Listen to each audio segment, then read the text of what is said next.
nyakubahwa minisita akaba n'umushyitsi mukuru uyu munsi badutabaye hano Rukumberi, nyakubahwa umuyobozi w'intara yacu y'Iburasirazuba, banyakubahwa mwese mwaje kwifatanya natwe. Nagira ngo mbere na mbere mbanze mbashimire buri wese ufashe uyu mwanya akaza kudufata mu mugongo, akaza kudutabara no kudufasha guherekeza ababyeyi n'abavandimwe bacu. Iyi mibiri tugiye guherekeza mu kanya tukayishyingura mu cyubahiro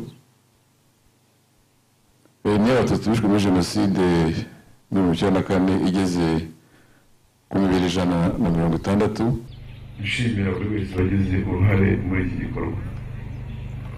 Abasore n'inkumi bari bamaze igihe kinini barara amajoro batekereza gukora kino gikorwa. Nshimire ubuyobozi bw'akarere ka Ngoma uburyo twafatanyije kuva bitangira kugeza birangira, kandi bikagaragaza ubufatanye budafite ikintu na kimwe cyo guca ku ruhande. Twarakoranye neza, turahuza amakuru, turahana ibikoresho, turabishakana. Mu by'ukuri akarere ka Ngoma mwarakoze cyane kudufasha, kandi namwe mwifasha. Ntabwo rero nashima uyu munsi nyuma y'imyaka 28 ngiye gushima abagabo babiri hano, kandi nizere ko bari na hano, turi kumwe nabo hano. Kino kibuga mwe murakibona uko kimeze, kiri urwibutso. Umugabo witwa Ngarambe Silveri ni umukozi w'akarere ka Ngoma, n'umugabo witwa Sezikeye Bonaventure ni abarokotse jenoside ya hano, ni abaturage ba hano, ababyeyi babo barimo hano. Ariko kino kibuga cyose ni hano hubatse urwibutso, uretse agace gato katanzweho ingurane, ariko buno butaka babuhaye ababo boha aho gushyingura ababyeyi babo kubera ikibazo bagomba. Mwarakoze cyane, mwakoze ibigomba gukorwa, ariko bikora bakiye muri imfura. Turabashimiye. Tutabashije kubashimira nk'uko byaba byumvikana, ariko Imana yo mu ijuru izabaha umugisha kandi izabashimire. Bikorwa n'abantu bake cyane. Nikomeje kandi ntagiye kurambirana, hari ikintu nasabaga umuyobozi w'akarere ka Ngoma mu ijambo ry'ikaze, ndetse n'abandi batanze ubuhamya bagiye bagaragara ku bantu bari ku mutwe wa jenoside yakorewe abatutsi hano Rukumberi. Hakavugamo umudepite Mutabaruka Silvani na burugumesitiri Rutayisire na perezida wa komine Sake. Mbabwira yuko abantu bafunzwe bakurikiye kuri jenoside hano muri kano gace, abayobozi bari bari ku isonga ntago baraboneka.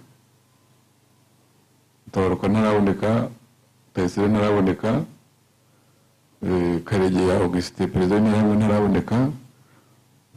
Abandi bari bakiri nabo guhanyanyaza babiri bafashwe ni Birindabagabo Jean Paul bakomeje kugarukaho cyane. Tunashimira ubutabera ko bamushyize mu mwanya we ejo bundi ku itariki 8 z'ukwezi kwa 4. Ibyari yajuriye byo gufungwa burundu barabikonfirmye. Nizeye ko ngo uburozi yarogaga agiye kubumara aho agomba kuba ari. Nicyo kimwe na Twahirwa François kwa Gaserebere. Abantu babiri bonyine, abandi bose n'abandi bavuzaga induru, abandi bavuga bafite amafirimbi. Ariko abayobozi twifuzaga yuko iki kintu cyashyirwamo imbaraga, kandi tunabizeza yuko dukoranye tugakora hamwe n'abarokotse. Hari n'amakuru amwe namwe ashobora gufasha bitewe n'iyo tugenda twumva ku buryo abantu bafatwa. Bafite imiryango hano, baravugana nayo, aho bari naho harimo harakekwa. Nasabaga yuko aba bantu batujengereje, aba bantu baduteye agahinda nk'ako mwabonye aha ngaha, inzego zose bireba twafatanya tukareba ukuntu twakemura icyo kibazo. Twaza tuza turuhuka aha ngaha tuvuga nk'aya makuru nk'avuzwa kuri Jean Paul, tukayumva kuri Mutabaruka n'abandi bose. Nagira ngo rero mu gusoza mbabwire yuko abanyarukumberi hari igihango dufitanye n'inkotanyi, twagiranye igihango n'inkotanyi zatumenera amaraso, zimenera amaraso igihugu cyose, yewe n'ubu butaka duhagazeho byashoboka ko harimo izahameneye amaraso kuko zararwanaga kandi zacaga mu masasu. Abanyarukumberi n'abayobozi mwatubwira Perezida wa Repubulika ko igihango dufitanye nabo, igihango dufitanye n'inkotanyi kugitatira ntabwo bishoboka. Tuzagerageza kugera ikirenge mu cy'inkotanyi, tugerageze kubaka igihugu uko dushobojwe, ariko muri urwo rugendo tugenda nk'abarokotse jenoside yakorewe Abatutsi haracyarimo intege nkeya cyane cyane nko ku basaza nk'aba ngaba, abakeneye gusanirwa, harimo nk'umwanya adashobora no kuba yajya hejuru y'ibati afite ubushobozi bukeya, ariko turizeze ko nidufatana n'inzego zose nabyo ibibazo byabo twabikemura, kuko nta nubwo leta yareze abadakura, natwe ubwacu tugomba gutangira gushaka ibisubizo nk'abarokotse kandi tumaze kugira icyo twabasha kugeraho.